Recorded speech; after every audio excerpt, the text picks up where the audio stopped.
Here are 5 red flags I would look out for in healers, facilitators, teachers in healing spaces. Not because I'm trying to call people out, because I'm trying to call us all in. And some of these mistakes I have made myself, so I can take accountability and put my hand up. But I think it's really important that we start to recognise that not all healing spaces are safe. I'm going to piss people off along the way, but here we go. Number 1, if a facilitator is chasing the high, they're chasing the catharses, I'm looking at a red flag, because they are making this session about themselves. If they need the validation of somebody having a big release or a big reaction or crying in their yoga class, like having this response, it tells me that they're a little bit insecure in allowing people to get to where they need to go. Because we need to trust somebody's nervous system knows how much capacity they have in this moment, and they are not to be pushed.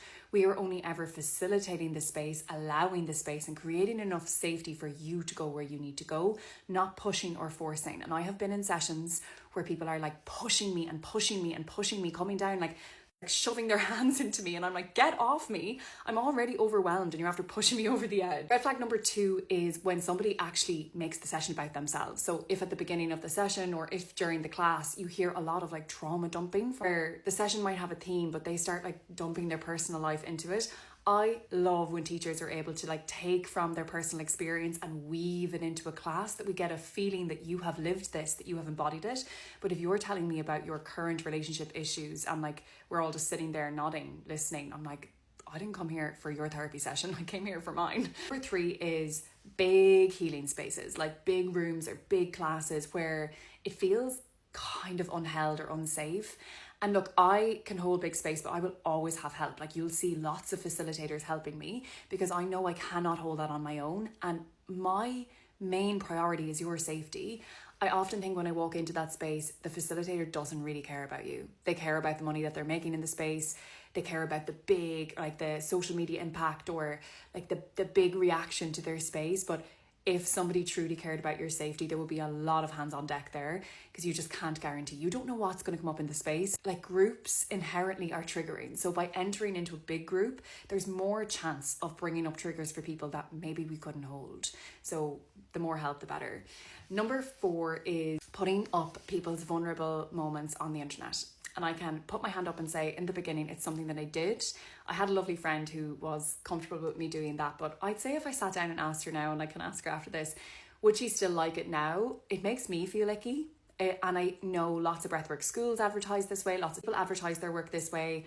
People with massive followings have gained the following through putting up these videos of people in their most vulnerable moments. Why I think it's a red flag is because it pries on emotion. It pries on other people's trauma. So when you watch that and you're like, oh my God, I need to do that, something in you now thinks that the fix, the solution, the one thing that you need is on the other side of that video. So you're going to be drawn to this facilitator for the wrong reasons. Not because they can create safety, not because they're really upholding of ethics and standards, not because they're the best facilitator, but because they used somebody else's vulnerable moment to trigger something in you, and that makes me feel icky.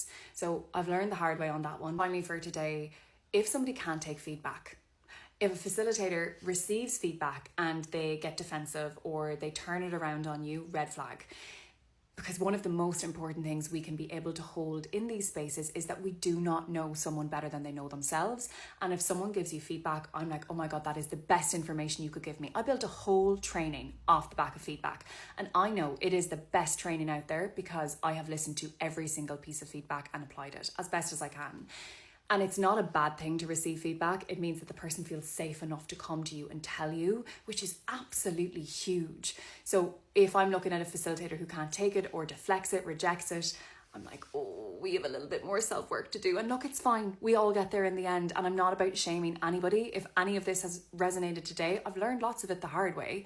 It's just about letting yourself be open enough to hear these things and say, okay, I know that I need a little bit more support with this, a little bit more help with this, and that you're not alone in it, okay? It's a really tricky space to navigate. Nobody's perfect. We're all human and we're all just doing our best.